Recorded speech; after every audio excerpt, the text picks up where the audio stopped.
it's interesting how you mentioned the case of the African Americans, the evolution that we saw, especially with their civil rights movement in the 1960s and the 1970s, is that prior to that, there was almost a feeling of self-hatred.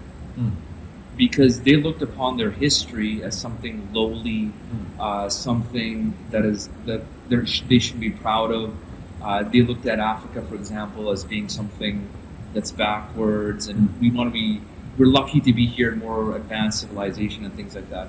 What happened in the 60s and 70s is that they revived this Pan-Africanism and appreciation for African culture, African history, and that was synonymous. That happened in parallel with them reviving that self-confidence.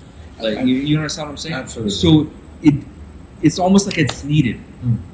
You know what I mean? It's needed for that identity and that revival. Is that you need to appreciate, know your history, and be proud of your history. Yes.